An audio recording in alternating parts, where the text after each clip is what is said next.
அன்பான நேயர்களே, இடைவேளைக்கு முன்பாக தாய்மார்களுக்கு தாய்ப்பால் சுரப்பு எதனால் குறைகிறது, அந்த தாய்ப்பால் சுரப்பை அதிகரிக்க நம் பாரம்பரிய மருத்துவத்தின் மூலம் எந்தெந்த பொருட்களை கொண்டு மருந்து தயார் செய்து கொடுக்கலாம் என்று பார்த்தோம்.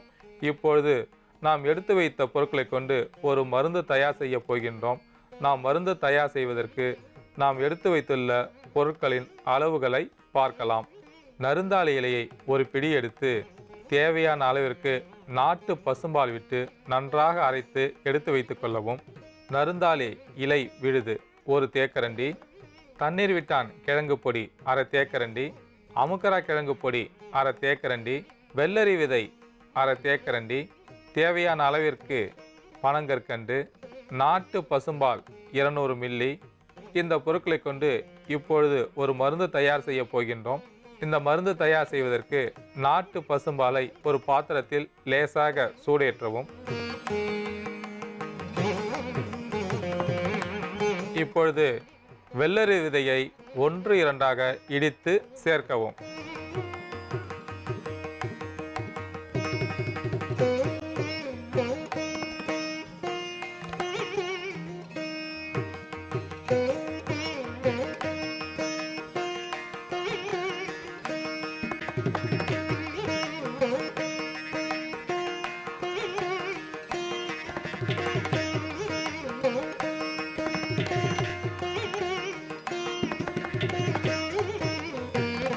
இப்பொழுது அமுக்கரா பொடியை சேர்க்கவும்.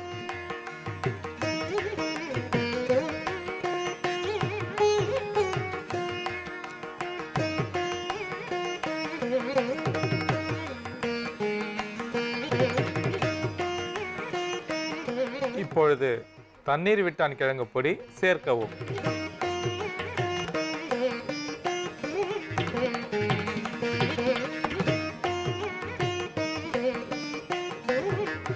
இந்த பாலை சிறு தீயில் வைத்து நன்றாக சுண்ட காய்ச்சவும்.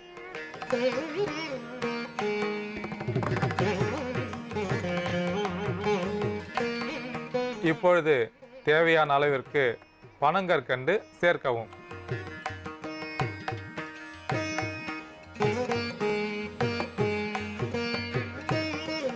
இப்பொழுது இந்த பாலை வடிகட்டாமல் எடுத்துக்கொள்ளவும்.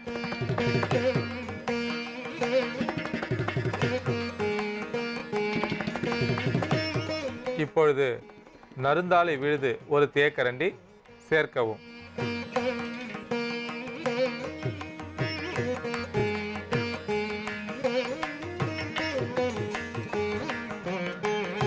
தாய்ப்பால் சுரப்பு குறைவாக இருக்கும் பெண்கள் இந்த பாலை காலை மாலை 2 வேளையும் சாப்பிட்டு கொண்டு வரும்போது உடலில் ஹார்மோன் சுரப்பு சமனாகும்.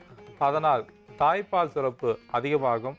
இந்த தாய்ப்பாலை குழந்தைகளுக்கு கொடுக்கும் பொழுது குழந்தைகளின் வளர்ச்சி நன்றாக இருக்கும். தாய்ப்பால் சுரப்பு குறைவாக இருக்கும் பெண்கள் இந்த பாலை சாப்பிட்டு பயனடையுமாறு கேட்டுக்கொள்கிறேன். நேயர்களே, ஒவ்வொரு நாளும் ஒரு நோயை பற்றி பார்த்து வருகிறோம். அந்த வகையில் இன்று சர்க்கரை நோய் எதனால் வருகின்றது, அந்த சர்க்கரை நோயை நம் பாரம்பரிய மருத்துவத்தின் மூலம் எந்தெந்த பொருட்களை கொண்டு ஒரு மருந்து தயார் செய்து சர்க்கரை நோயின் அளவை கட்டுப்படுத்த முடியும் என்று இன்று பார்க்க இருக்கிறோம்.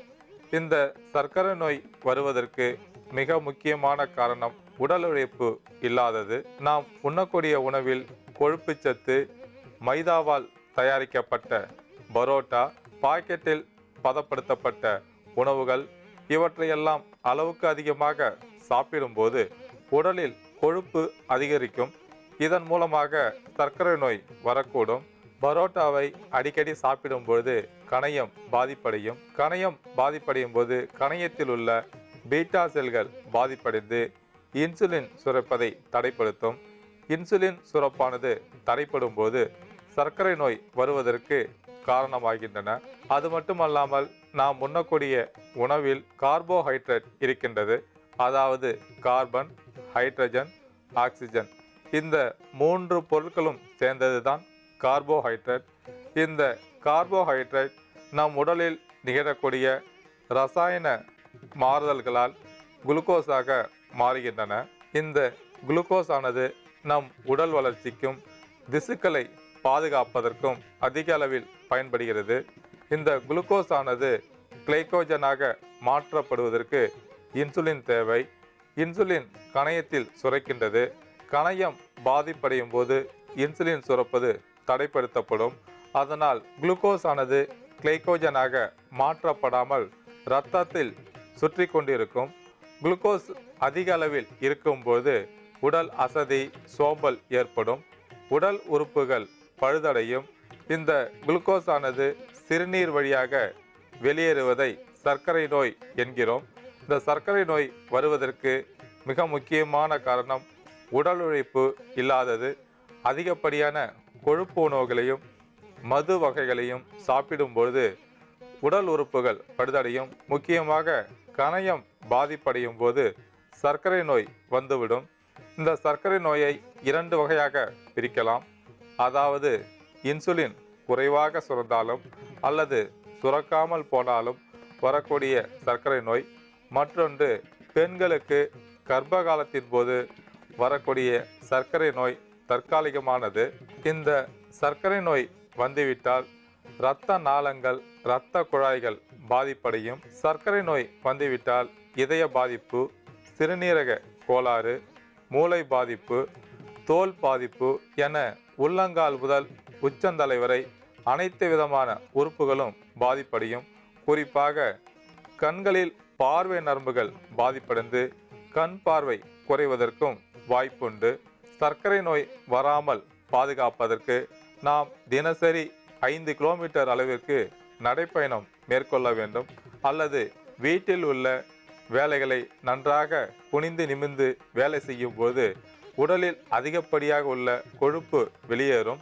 நம் உடலில் வியர்வை நன்றாக வெளியேறும் போது உடலில் உள்ள மாசுகள் வியர்வை மூலமாக வெளியேறிவிடும். சர்க்கரை நோய் வராமல் நம் உடலை பாதுகாத்து கொள்ள முடியும்.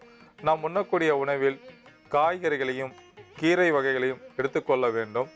வெள்ளை சர்க்கரையை அறவே தவிர்த்து நாட்டு சர்க்கரை, பனை வெல்லம், பனங்கற்கண்டு இவற்றையெல்லாம் சாப்பிடும்போது சர்க்கரை நோய் வராமல் பாதுகாத்து கொள்ள முடியும். சர்க்கரை நோய் வந்து பாதிப்படைந்தவர்களுக்கு நம் பாரம்பரிய மருத்துவத்தின் மூலம் மிக எளிதில் கிடைக்கக்கூடிய மூலிகை பொருட்களை கொண்டு எப்படி ஒரு மருந்தை தயார் செய்து அந்த சர்க்கரையின் அளவை கட்டுப்படுத்த முடியும் என்று இப்பொழுது பார்க்கலாம்.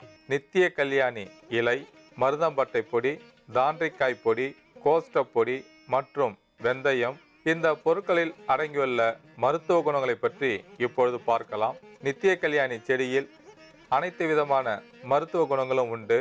நித்திய கல்யாணி செடியில் உள்ள பூவானது புற்றுநோயை போக்கக்கூடிய ஆற்றல் உடையது. புற்றுநோயால் பாதிப்புடையவர்கள் நித்திய கல்யாணி பூ 5 என்ற எண்ணிக்கையில் எடுத்து தீநீராக்கி காலையில் வெறும் வயிற்றில் சாப்பிட்டு கொண்டு வரும்போது புற்றுநோய் செல்களை அழித்து புற்றுநோய் வராமல் காக்கும். அதை போல தோல் பகுதியில் ஏதேனும் புற்றுநோய் புண்கள் இருந்தால் அந்த புண்களை போக்குவதற்கு நித்திய கல்யாணி பூ ஒரு பிடி எடுத்து நன்றாக தீநீராக்கி சிறிதளவு கடுக்காய் தூள் சேர்த்து அந்த நீரை கொண்டு புண்களை கழுவி வரும்போது அந்த புண்கள் விரைவாக ஆறும். சர்க்கரை நோயாளிகளுக்கு தோலில் ஏதேனும் புண்கள், ஆறாத ரணங்கள் இருந்தால் நித்திய கல்யாணி பூ சிறிதளவு, நெல்லிக்காய், கடுக்காய், தாண்டிக்காய் இவற்றையெல்லாம் நீரில் கொதிக்க வைத்து அந்த நீரை கொண்டு தோல் பகுதியில் ஏற்பட்டுள்ள ஆறாத ரணங்களை கழுவி வரும்போது அந்த ரணங்கள் விரைவாக ஆறும். அந்த புண்களில் உள்ள தொற்று நோய் கிருமிகள் அழிக்கப்படும். உடல் அசதி, உடல் சோம்பல் போன்ற பாதிப்புகள் இருக்கும்போது நித்திய கல்யாணி பூ 5, கடுக்காய் 1/4 தேக்கரண்டி இவற்றை சிறிதளவு பனவெல்லத்துடன் சேர்த்து நன்றாக பிசைந்து வெறும் வயிற்றில் சாப்பிடும்போது உடல் அசதி, சோம்பல் போகும். பசியின்மை, அஜீரண கோளாறு இருக்கும்போது